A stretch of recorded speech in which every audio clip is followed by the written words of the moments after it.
encanta que estén aquí en esta tarde. Sé que el día seguramente hay reuniones planificadas, pero qué bueno recordar que vamos también a dar gracias al que nos dio el regalo, la bendición de ser padres. Y cuando, no sé si te ha pasado a ti, creo que todos los papás entendemos, cuando de pronto tu hijito, tu bebito, tu guagua, niño, niña, te dice: mamá, papá, cuando yo tenga mis hijos, yo voy a ser así, yo voy a ser asá. Tú dices: ¿qué pasó? ¿Qué fue? Antes jugaba con sus muñequitas, ahora me está diciendo cuando tenga mi familia. ¿Sabes qué está pasando? Están creciendo, están madurando nuestros hijos. Es lo normal. Es lo normal que nuestros hijos, cuando crecen, empiecen también a proyectarse, a formar su propia familia. ¿Y por qué digo esto? Porque la iglesia es la familia de Dios. Este es la familia que Dios nos da. Y así también, cuando nosotros empezamos a decir: Señor, queremos multiplicarnos, queremos crecer, queremos, Señor, que Arequipa conozca a Cristo, Dios, nuestro Padre, nos mira y dice: qué alegría, mi hijo está creciendo, mi hijo está madurando.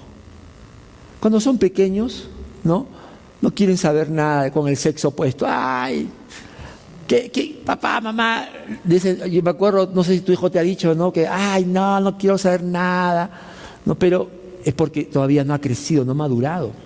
Y de eso se trata esta serie que estamos todo el mes. Cuando hablamos de las misiones, cuando hablamos de llevar el evangelio a otras personas, no lo veas, por favor, como una tarea. No, míralo como una etapa de crecimiento, de multiplicación. Hoy espero que el Señor pueda hablarte de manera muy especial. Por eso, acompáñame en esta oración para empezar el tema de hoy. Dios, te pido que me des la gracia para poder compartir las verdades tan profundas, tan, Señor, maravillosas que hay en tu palabra, que mente humana no puede recibirlo. Y te pido también que los que estamos aquí presentes, los que están aquí, Señor, escuchando este mensaje, puedan tener oídos para entenderlo, abrazar, Señor, estas verdades, pero también un corazón bueno para obedecerlo.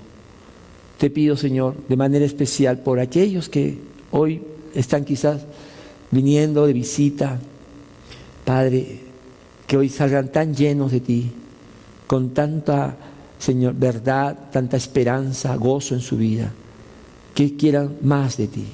Te lo pido en el bendito nombre de tu Hijo Jesús. Amén. El tema de hoy se llama Testigos hasta lo último de la tierra, y el pasaje que voy a leer está en Hechos capítulo 10, versículos 34 y 35. Hechos capítulo 10, 34 y 35. Y luego voy a leer el capítulo 11 del 1 al 18. Siempre nuestro deseo es que la palabra hable, que tú puedas oír a Dios a través de lo que está escrito, es la voz de Dios. Y que simplemente tu servidor sea un mensajero, un canal. Hechos 10, del 34 al 35 dice: Pedro tomó la palabra y dijo: ahora comprendo que en realidad para Dios no hay favoritismos, sino que en toda nación Él ve con agrado a los que le temen y actúan con justicia. Esto le dijo Pedro al centurión romano Cornelio, cuando Cornelio lo mandó a llamar, porque él buscaba a Dios, porque él buscaba a Dios de corazón, pero de una manera equivocada, lo buscaba a través de una religión. Capítulo 11, Hechos 11 del 1 al 18. Los apóstoles y los hermanos de toda Judea se enteraron de que también los gentiles habían recibido la palabra de Dios. Así que cuando Pedro subió a Jerusalén, los defensores de la circuncisión lo criticaron diciendo: entraste en casa de hombres incircuncisos y comiste con ellos. Entonces Pedro comenzó a explicarles paso a paso lo que había sucedido. Yo estaba orando en la ciudad de Jope y tuve en éxtasis una visión. Vi que del cielo descendía algo parecido a una gran sábana que, suspendida por las 4 puntas, bajaba hasta donde yo estaba. Me fijé en lo que había en ella y vi cuadrúpedos, fieras, reptiles y aves. Luego oí una voz que me decía: levántate, Pedro, mata y come. Repliqué: de ninguna manera, Señor. Jamás ha entrado en mi boca nada impuro o inmundo. Por segunda vez insistió la voz del cielo: lo que Dios ha purificado, tú no lo llames impuro. Esto sucedió 3 veces y luego todo volvió a ser llevado al cielo.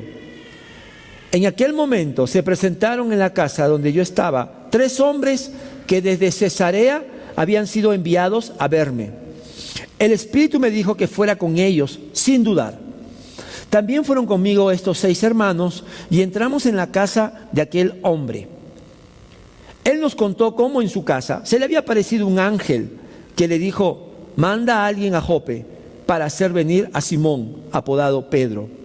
Él te traerá un mensaje mediante el cual serán salvos tú y toda tu familia. Cuando comencé a hablarles, el Espíritu Santo descendió sobre ellos, tal como al principio descendió sobre nosotros. Entonces recordé lo que había dicho el Señor: Juan bautizó con agua, pero ustedes serán bautizados con el Espíritu Santo.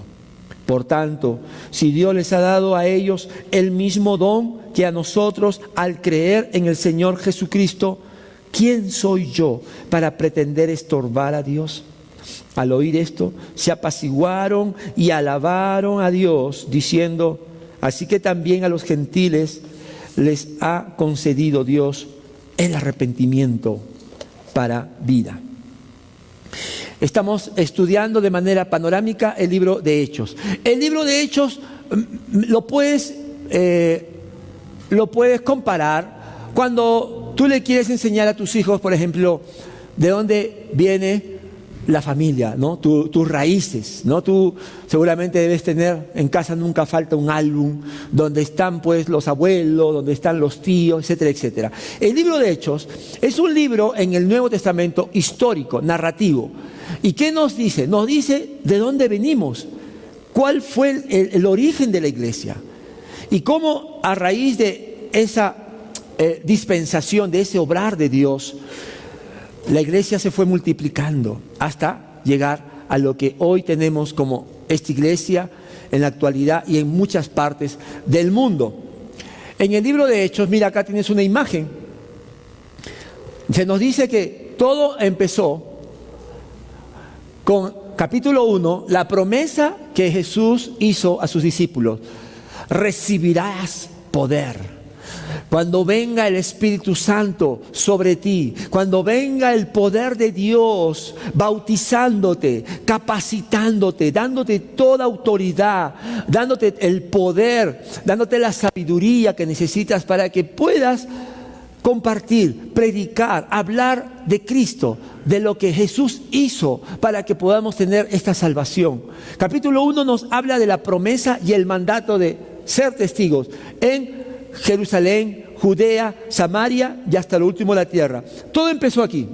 Acá tenemos la ciudad de Jerusalén, una ciudad pequeña, muy pequeña, pero luego ellos predicaron en todo Judea, que era toda esta región. Luego pasaron a Samaria, que vimos la semana pasada, y del capítulo 2 al capítulo 7 de Hechos, Lucas nos narra todo lo que fue el crecimiento, la predicación. En la primera predicación de Pedro se convirtieron 3,000, en la segunda 5,000 y la iglesia fue creciendo. Pero también nos dice en el capítulo 8 cuando empezaron a predicar en Samaria. Pero ¿sabes cuánto tiempo más o menos pasó entre predicar en Jerusalén, Judea y Samaria, algunos calculan unos 15 años. 15 años que la iglesia sí empezó a dar el testimonio de la muerte y resurrección de Jesús y anunciar el perdón a través de Jesús, pero no salía de sus límites. Entonces el Señor tiene que hacer que las circunstancias puedan cambiar. Hubo una gran persecución. La semana pasada se nos predicó y salieron hacia Samaria. Pero mira, lo que hemos leído hoy es un obrar de Dios. Desde el capítulo 10 hasta el capítulo 28, la iglesia va a salir a toda esta zona. Toda esta es Asia Menor. La iglesia va a salir a través de Pablo y de otros hermanos a todo lo que es Europa y llega inclusive a Roma, donde es la capital del imperio. ¿Cómo fue? Como dijimos ya hace algunas semanas, no tenían tecnología, no tenían los medios de comunicación que ahora hay. Simplemente fue por la obediencia, simplemente fue porque le creyeron a Dios. Primer siglo, ellos cumplieron y se expandió el evangelio. Ahora, quiero compartirte algo.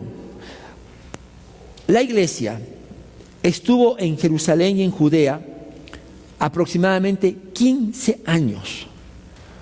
Ellos tenían claro el mandato de Jesucristo de hacer testigos, de hacer discípulos, Jerusalén, Judea, Samaria y hasta lo último de la tierra. ¿Por qué no salían? ¿Sabes por qué no salían? Porque tenían ideas, tenían unos conceptos religiosos muy fuertes que no les permitía. Ahora vamos a ver un poco de esos conceptos, prejuicios como le llamamos. Entonces Dios tiene que actuar. Escúchame, que la iglesia empieza a decir, tenemos que crecer, tenemos que ganar más personas, tenemos que discipular a los que ya recibieron a Cristo. Eso no es natural, eso es sobrenatural. Cuando una iglesia comienza a orar por gente que no conoce, cuando una iglesia comienza a ofrendar, no solamente tu diezmo, tu ofrenda, sino ya inclusive para poder llevar el evangelio a otros lugares o sostener misioneros de otros países, eso es sobrenatural. Eso no es natural. Lo natural es cuando la iglesia se queda muy cómoda en sus cuatro paredes. Como pasó, inicialmente ellos sí, empezaron a predicar valientemente, pero luego se acomodaron. Por eso Dios tiene que decirle aquí a Pedro, por favor, rompe tus paradigmas, porque tú estás ya más de 15 años en Jerusalén. Dice que él estaba en una azotea en Jope, muy cerca a Jerusalén, y ya había pasado 15 años, pero él estaba muy tranquilo. Entonces el Señor tiene que actuar. ¿Por qué? Porque la obra misionera siempre va a ser iniciativa de Dios. El hombre natural, tú y yo, somos...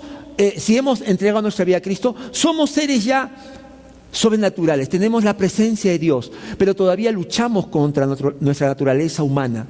Y cuando la naturaleza humana está en nosotros, abarcando nuestros pensamientos, ¿sabes qué? Esa naturaleza va a decir a ti y a mí, estamos bien así. Ya no hay que hacer más. Mira, estamos bien cómodos en nuestra silla, ya verdad, ya miremos aquí, ya estamos al 60%, suficiente, ¿para qué vamos? Ya, eso es lo natural. Lo sobrenatural, ¿sabes qué cosa va a ser? Que tú mires el mundo, que tú empieces a decir, pobre gente que no conoce a Dios en África, que no conoce en Europa, en esos países tan hermosos que uno quiere ir, ¿no? Por sus bodas de plata, pero tú dices, yo quiero también orar por ellos, yo quiero porque tendrán dinero, pero no tienen la salvación. Cuando tú empiezas a ver a la gente de África, los árabes, los musulmanes, y en vez de decir esa gente que odia a Dios, que tiene ídolos, tú empiezas más bien a tener compasión. Eso es sobrenatural, eso no es natural. Quiero que entiendas eso.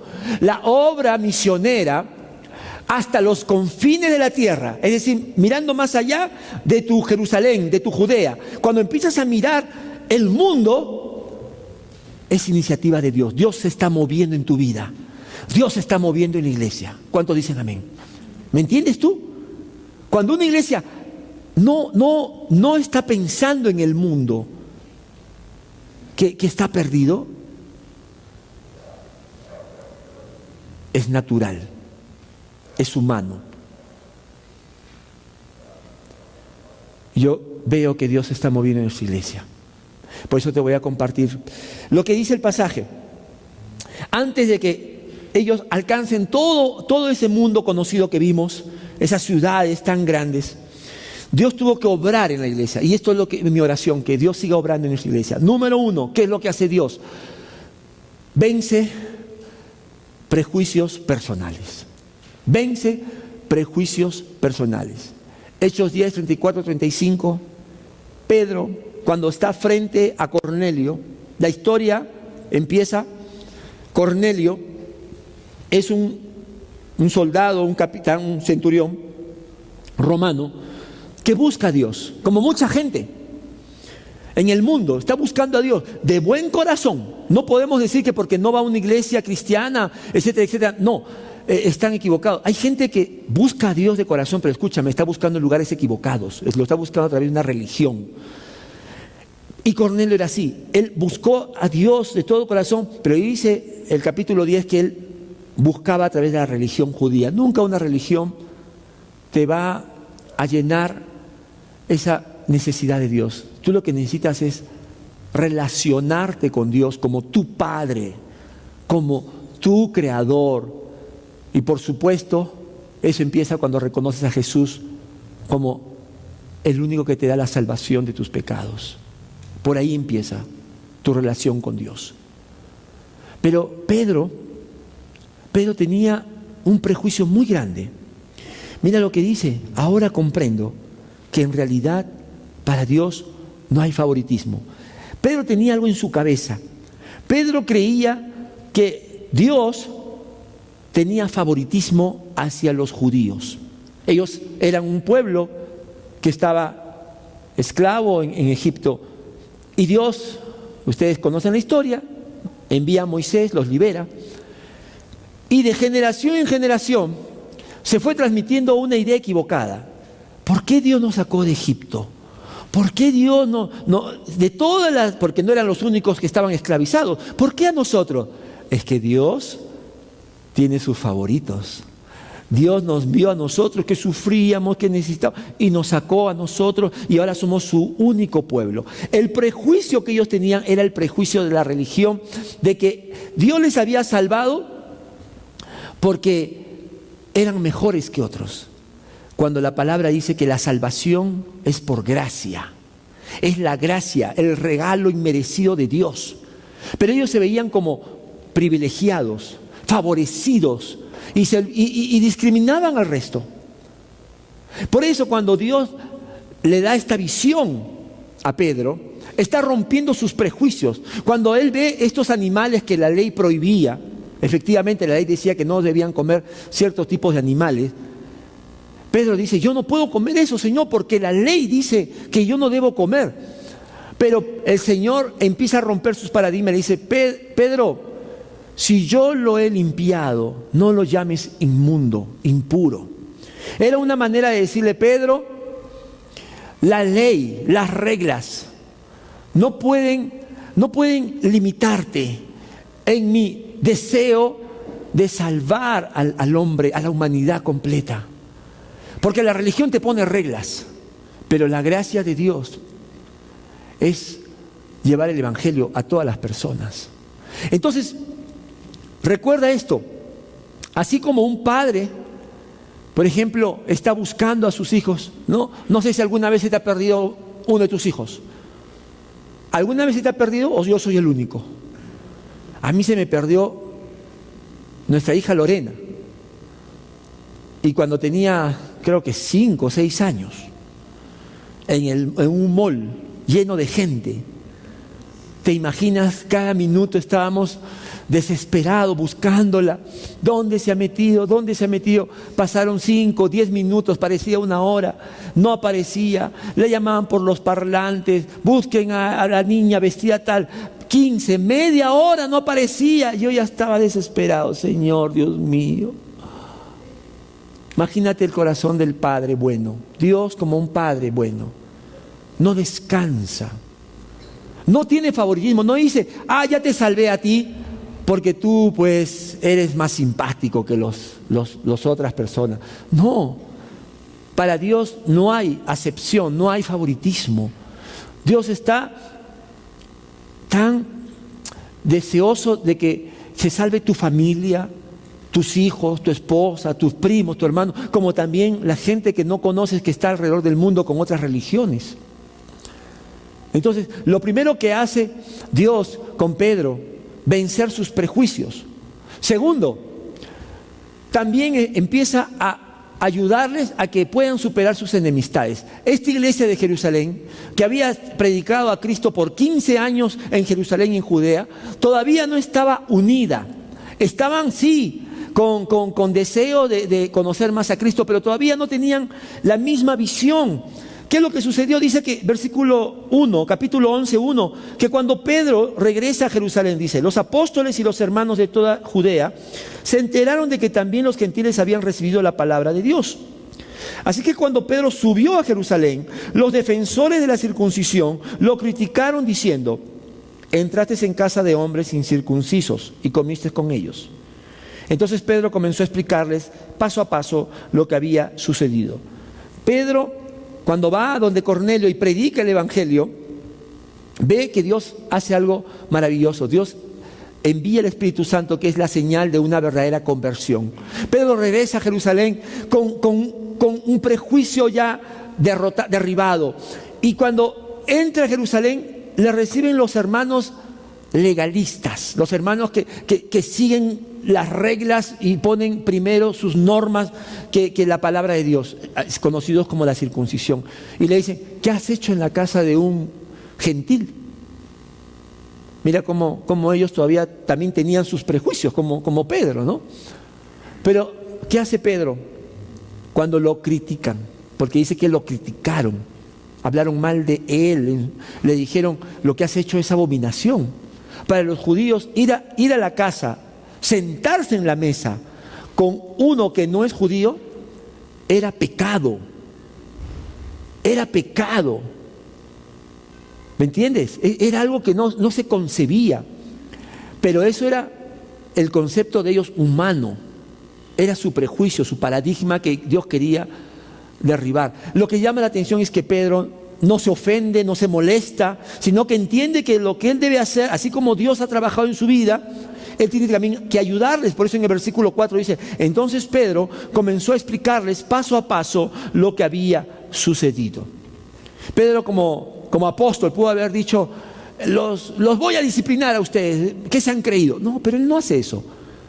Él se humilla, porque siempre cuando Dios va a obrar, siempre va a obrar en humildad en tu vida, a través tuyo. Se humilla y le dice, bueno, les voy a explicar. Y les cuenta cómo Dios les dio la visión, cómo lo fueron a buscar los mensajeros de Cornelio, cómo fue predicando y el Espíritu Santo cayó sobre ellos. Dijo, eso es lo que ha pasado. Y eso, hermano, nos recuerda que nosotros somos hijos de un mismo Padre, somos santos.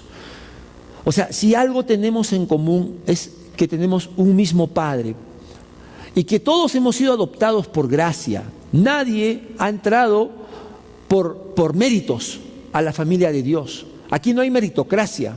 Acá todos hemos entrado por gracia, todos pecadores, todos personas malas. Si te ofende, no lo digo yo, lo dice la Biblia. No hay justo ni aun uno. Todos hemos entrado por esa puerta llamada gracia. Por lo tanto, debemos amarnos, aceptarnos, porque si no, no podemos pretender ganar a otras personas. Una familia dividida no permanece, dice la Biblia. Pedro entonces les explica lo que Dios está haciendo para poder superar ese prejuicio que ellos tienen. Y tercero, lo tercero que la Biblia nos muestra en este pasaje, para que Dios nos pueda llevar a mirar fuera de nuestras fronteras. No hay que impedir el obrar de Dios en nosotros y en otros. ¿Qué dice Pedro en el capítulo 11 del 15 al 18? Cuando comencé a hablarles, el Espíritu Santo descendió sobre ellos, o sea, sobre la familia de Cornelio y Cornelio, tal como al principio descendió sobre nosotros. Entonces recordé lo que había dicho el Señor: Juan bautizó con agua, pero ustedes serán bautizados con el Espíritu Santo. Por tanto, si Dios les ha dado a ellos el mismo don que a nosotros, al creer en el Señor Jesucristo, ¿quién soy yo para pretender estorbar a Dios?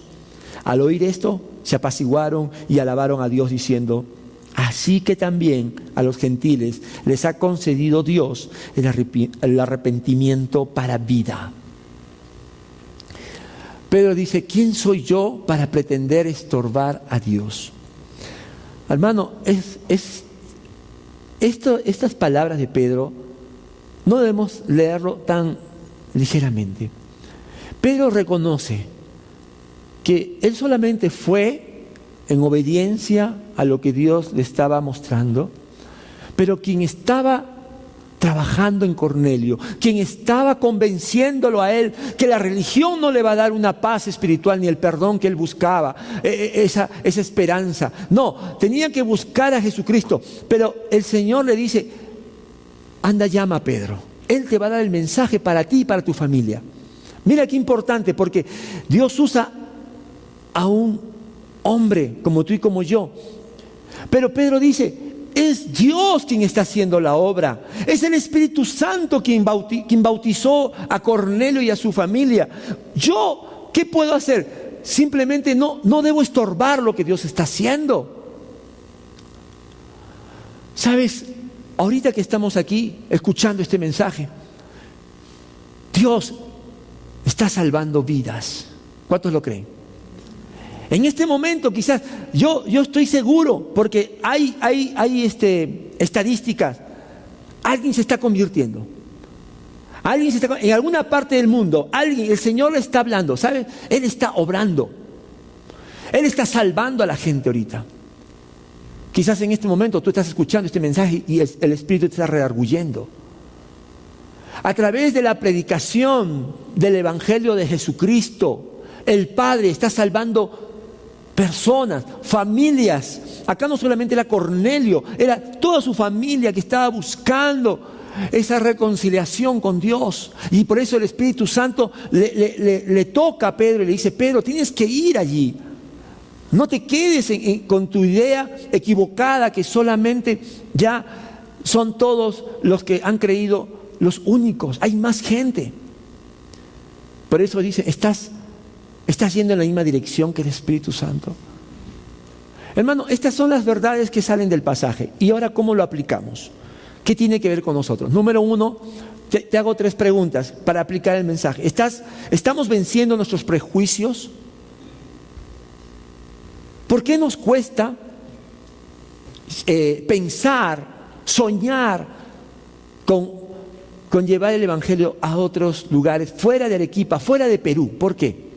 Bueno, yo les hice tenía en mi cabeza en la semana una lista larga de prejuicios, porque tenemos muchos prejuicios. Por cuestión de tiempo no se los voy a dar. El Día del Padre, ya ustedes quieren ir a almorzar, etcétera, etcétera, ¿verdad? Así que escogí solamente los 3 prejuicios más comunes en la iglesia, 3 nomás, ¿ya? Número 1, no estoy preparado para tal responsabilidad. Cuando te dicen: habla de Cristo, llévalo a otros lugares, tú dices: no, como, por favor, ¿cómo puedo debatir yo con gente quizás, no sé, de Europa, de Estados Unidos, no de esos lugares? No, me van a revolcar. Prejuicio. ¿Sabes que en el libro de Hechos, la gran mayoría, quizás Pablo sí tenía una preparación, pero más en la antigua ley, pero la mayoría era gente como tú y como yo, sencilla. Pedro, un pescador, un pescador humilde que no sabía nada. No pasaron por el seminario, no pasaron por Nueva Vida, Crecimiento 1, 2, 3, 4. No, simplemente, ¿sabes qué? Ellos, como dice Hechos 1:8, recibieron el poder. Fueron bautizados por el Espíritu Santo. Entonces tenían autoridad, tenían la capacidad. El Espíritu hablaba a través de ellos, les daba el valor. Por lo tanto, no pienses, eso es una excusa. Segundo, esta es una justificación o un prejuicio disimulado con fe, ¿no?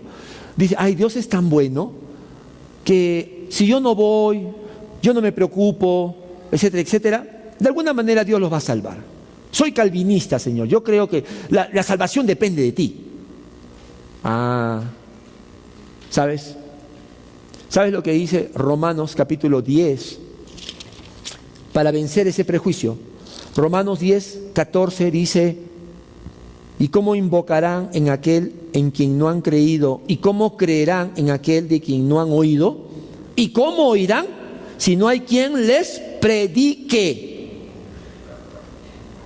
Dios pudo haberle dicho a Cornelio, Cornelio,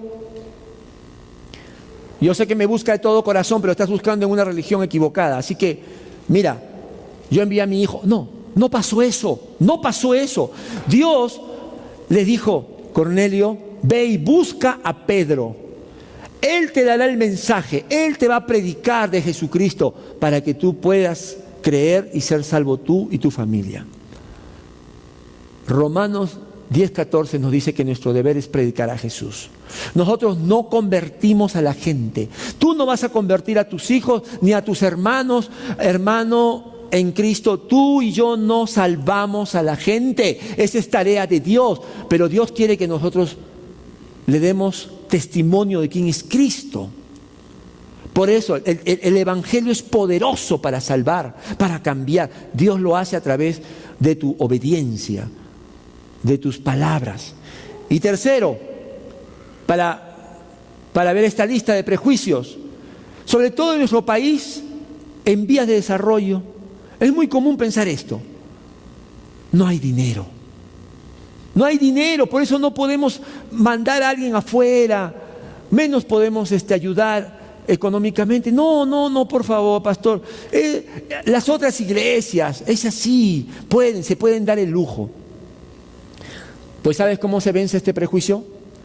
Leyendo el Nuevo Testamento, leyendo Hechos, leyendo, por ejemplo, 2 de Corintios capítulo 8, versículo 2, porque ahí Pablo dice que ¿quiénes fueron las iglesias que le ofrendaron para que él llevara el Evangelio a muchas partes? ¿Sabes quiénes eran? Las iglesias más pobres, las iglesias de Macedonia, las iglesias como Filipo, gente que ganaba con el sudor lo poquito. Sin embargo, dice, lo voy a leer, mira el testimonio de Pablo, dice, hablando de estos hermanos de Filipos, en medio de las pruebas más difíciles, su desbordante alegría y su extrema pobreza abundaron en rica generosidad. Las iglesias más pobres fueron las que ofrendaron, porque no se trata de tener, se trata de querer. ¿Quién da? ¿Quién da? ¿El que tiene o el que quiere? ¿Sabes quién da? El que quiere. ¿Sí o no, papás? Viene tu hijita, tengo una hija, por eso hablo. Y viene, ¿no? Papito hermosísimo, churrísimo. ¿Me puedes comprar el último celular? Tú como sea lo compras, ¿no? Puede ser que le diga, hijita, no, pero papá, por favor, tú eres lo más, mi héroe, mi Superman, tú eres mi Thor gordo, te enamora, ya caíste. Da el que quiere, no el que tiene. Por eso es que tú das lo mejor a tu familia, porque la amas. Y por eso en la vida cristiana no se trata de no tengo. Creo que a Dios no le podemos engañar. Si no, no quiero. Porque cuando quieres, hay. Siempre hay. Segundo, así como Pedro pudo unir a la iglesia. Sabes que Dios quiere que nos unamos. Aquí estamos juntos en un solo lugar, pero la unidad no significa estar en un mismo sitio, sino la unidad significa que todos tenemos un mismo sentir, una misma dirección. Una familia unida, padres, por ejemplo, una familia unida. Ya, vamos a hacer parrillada, Día del Padre.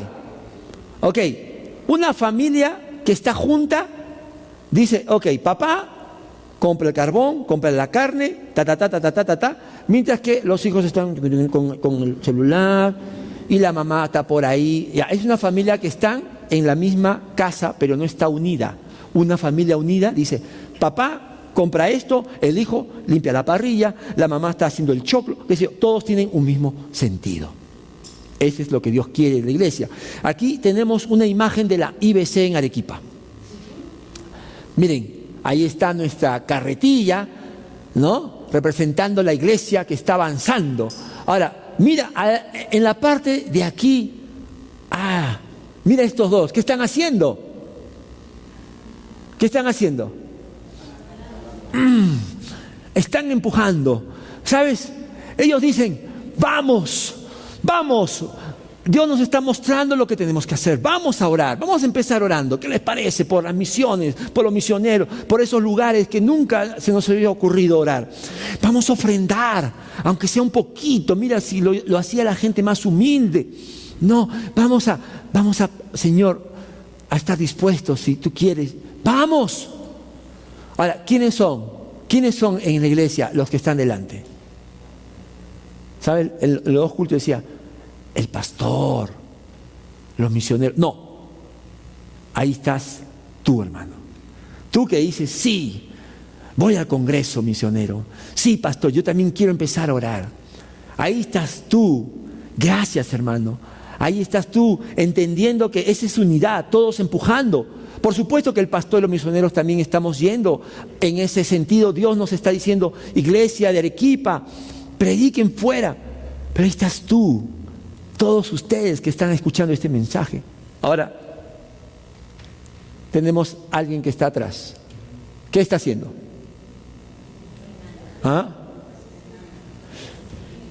Está en otra dirección, ¿no? No está en el mismo espíritu. ¿Sabes quién es él? No lo mires al de al lado. Ese es el que dice, no vamos, no se puede. No, pastor, usted es un loco.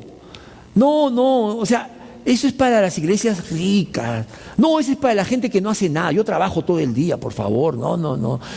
Ese es para la gente preparada, yo no puedo. Ya, todos los no que se te imagina. Entonces está resistiéndose a lo que Dios quiere hacer. Pero hay dos personas más aquí que me llama la atención, que no, miren dónde está, este de aquí, ese corte que tiene, y este de acá. Miren qué está haciendo. ¿Están empujando hacia adelante? ¿O resistiendo? No, ¿qué están haciendo? No hacen nada. Están de carga más bien. Están muy bien sentados, diciendo, ¿sabes qué dicen ellos? Sí voy, o sí vamos, pero están como el chavo, ¿no? Dice, no, sí lo hago, sí, pero nunca hace nada. Y está más ahí de carga, ¿no? Sí, yo creo que sí voy a ir, pastor, al congreso. ¿Sí? ¿Cuándo es? Ya. Pero no lo hice de corazón, no ha tomado la decisión. Todavía sigue en su naturaleza humana. Yo te he dicho que cuando uno empieza a pensar en la necesidad espiritual de la gente de afuera, eso no es natural, eso es sobrenatural. Dios se está moviendo en ti, Dios se está moviendo en la iglesia. La pregunta es, ¿estamos unidos, hermano? Como iglesia, cuando decimos hay que llevar el evangelio fuera de nuestros límites, ¿estamos unidos? ¿Estamos yendo a la misma dirección? Y tercero, y con esto termino, ¿estamos en la misma dirección del obrar de Dios? Como decía Pedro, yo no puedo estorbar lo que Dios está haciendo. Dios está obrando y yo no quiero estar siendo un obstáculo. Y mira, Esta es una agencia misionera que se llama Comiban. Es una agencia que trabaja con iglesias de América Latina. Te voy a enseñar tres estadísticas para que veas lo que Dios está haciendo. Ellos están contabilizando cómo en las iglesias hispanas de Latinoamérica y de España también está empezando a haber un despertar para enviar misioneros a todas partes del mundo. En el año 1987 habían solo 400 misioneros latinos. Usted sabe que a partir del siglo XX más o menos hubo una gran ola misionera, pero que venían de Europa, Inglaterra, Alemania y también de Estados Unidos. Dios visitó esos países y esos países llegaron a Latinoamérica, como nuestro país y muchos otros, y fueron llevando el Evangelio. Y ahí muchos de nosotros venimos de familias que fueron ganadas. Mi abuelo, que fue pastor 40 años, fue evangelizado y discipulado por un misionero bautista. Hace muchos años, obviamente, ¿no? Entonces muchos venimos de ahí, somos esa descendencia, ese linaje. Pero en el año 1987 ya Dios empezó a hablar y a mover a las iglesias latinas para que salieran, y 400 misioneros es el registro que tiene esta agencia. 10 años después, en el año 1997, mira lo que Dios hizo. Se multiplicó por 10. 4.000 misioneros latinos en todas partes del mundo. Yo les pregunto a mi hermano, ¿Dios está obrando o no? Esto es sobrenatural. Y 9 años después, en el 2006, se ha duplicado a 8.000 misioneros latinos. Actualmente las cifras todavía no hay cifras oficiales, pero se calcula en unos 20.000 misioneros latinoamericanos, sí, de iglesias que les voy a ser sincero, iglesias mucho más modestas que estas, que no tienen ni siquiera un local propio, que están en un local alquilado, que son pocos, sí, sin embargo, están entendiendo el obrar de Dios. Y déjame terminar diciéndote esto. Nosotros aquí en Arequipa estamos teniendo una visitación muy especial de Dios. No es normal lo que está pasando en nuestro país. Cuando tenemos una libertad para predicar, tú puedes ahorita salir y acercarte a cualquier persona de la calle y decirle, te invito, quiero contarte mi testimonio, o a cualquier familia. No pasa nada, simplemente o te escucha o no te escucha. Tú sabes que en países eso está prohibido, ¿verdad? Donde está mi hija, por ejemplo, en Canadá, y creo que en Europa también. Tengo un hermano en Francia y tengo mi hermana misionera en Inglaterra. Me dice, acá eso no se puede hacer acá, te meten preso. Si tú abordas a alguien, estás atentando contra su libertad de pensamiento. Eso lo tenemos ahorita acá, en el país. Además, ¿te has dado cuenta? Por favor, abre los ojos. Aquí en Arequipa, cuando tú ves que está llegando gente a la iglesia, por favor, están llegando jóvenes a la iglesia. Eso es un despertar espiritual. Cuando tú vas a otros países más desarrollados, más cultos, los jóvenes no quieren saber nada de Dios. Los jóvenes están solamente pensando en música, ropa, pasarla bien, porque el diablo, el enemigo ha aprovechado y las familias están enseguecidas. Su corazón está duro. Pero mira acá en esta iglesia y en muchas en nuestro país, los jóvenes dicen, no, yo le entrego mi vida a Cristo. Yo quiero conocerme, me inscribo en un curso, vienen a los cultos. Acá ahorita, a ver, los jóvenes, acá hay jóvenes sirviendo todavía. En el primer, segundo culto hay más. Escúchame, eso es sobrenatural. Eso no es normal. Las iglesias en el primer mundo, iglesias que antes enviaban misioneros, están cerrándose. Por favor, entiende lo que está pasando. Lo he visto, lo he escuchado, me lo han contado. Gente que está viniendo de allí, como te digo. No hay jóvenes. Las iglesias se cierran, se convierten en discotecas. Cuando tú ves que vienen personas acá y tienes un culto y llega tanta gente que tienes que abrir otro culto y llega más gente y abres un tercer culto, eso es sobrenatural. Hermanos, por favor, despertemos. Dios ha puesto su mirada en Arequipa, en el Perú, porque está diciendo que ya no somos un campo misionero, sino que ahora Él quiere que seamos una fuerza misionera. Y no podemos estar como Pedro, que estaba en la azotea diciendo: oh Señor, qué bien, ya estamos tranquilos, felices todo. No, el Señor dice: rompe tu paradigma, date cuenta de lo que estoy haciendo. Estoy enviando gente, estoy enviando jóvenes para que los prepare. Estoy tocando corazones en Arequipa porque quiero que mires las naciones. Porque yo tengo compasión por ellos. Soy un padre que está buscando a esas personas que si no escuchan a Cristo, no encuentran la salvación, morirán. Esto es sobrenatural, hermano. Esto que estamos viendo, una iglesia que crece, una iglesia que se va multiplicando. Eso no lo ha hecho un pastor, por favor. Eso no lo ha hecho un grupo de pastores misioneros. Tú dirás: ay, lo que pasa es que encontramos la clave. No, porque eso sería robarle la gloria a Dios.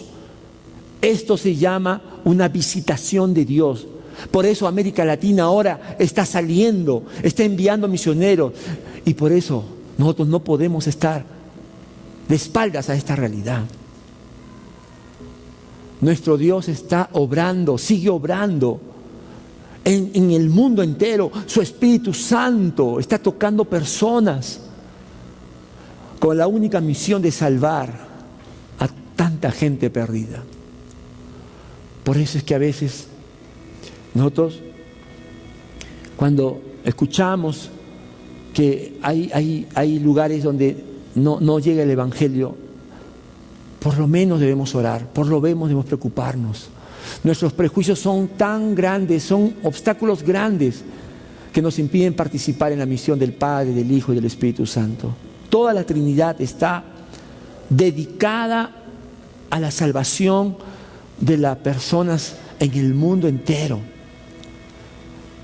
Nosotros también, si somos una iglesia, como digo, acá el Señor nos ha visitado, el Señor se ha movido con fuerza, pero no es para quedarnos, hermanos, sentados, escuchando, recibiendo, sino es para ponernos de pie y decir: Señor, ya entendí. ¿Quién soy yo para estorbar lo que estás haciendo? Heme aquí, úsame a mí.